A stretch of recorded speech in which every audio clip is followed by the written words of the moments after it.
नमस्कार मित्रांनो, हा बघा कापूस शून्य मशागत तंत्र. 2 वर्षापासून ह्या तंत्राने मी शेती करत आहे.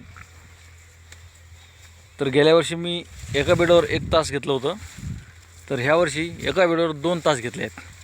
आणि तुम्ही बघू शकता झाडालावर आज किती पाते आहेत, निरोगी आहे.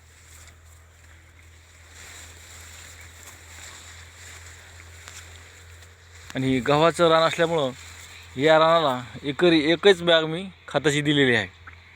आणि हे सर्व मार्गदर्शन गुलाबराव खंडाळे सर, संभाजीनगर यांच्या मार्गदर्शनाखाली मी करीत आहे.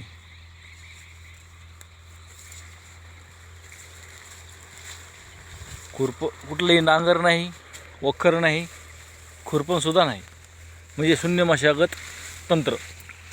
या पद्धतीनं 2 बेड, एका बेडवर 2 लाईन अशी लागवड केलेली आहे. हे पहिलंच वर्ष आहे प्रयोग करण्याची. शून्य मशागत तंत्र करण्याचे हे दुसरं वर्ष आहे, परंतु हे 2 तास लावण्याचे हे पहिलंच वर्ष आहे. बघू शकता मित्रांनो, बघा ही कापूस, पाते, फुलं, बोंड अगदी छान आहे.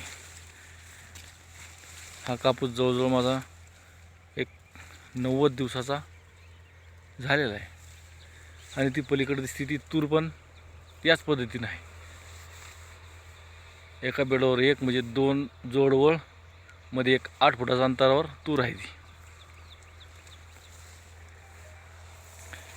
आणि तुम्हीही पण हे बघून प्रत्येक शेतकऱ्याने असं करण्याचा प्रयत्न करावा.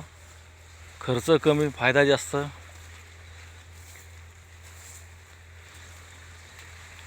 वेळोवेळी अडचण आल्यास खंडागळे सरांनी माहिती दिली आणि सोपं गेलं. पहिलं वर्ष थोडं अवघड गेलं करण्याला, पण खंडागळे सरांच्या सहाय्यानं अगदी सोपं झालं. कारण तणनाशकाची माहिती नव्हती, अडचण आली, काय करावं, लगेच खंडागळे सरांना फोन लावून विचारून घेऊन ताबडतोब ते काम केलं जायचं. आणि ह्या वर्षी तर गरजच पडली नाही, कारण एकदा सरांनी शिकवलं म्हणजे ते डोक्यात बसतंच. ठीक आहे, धन्यवाद.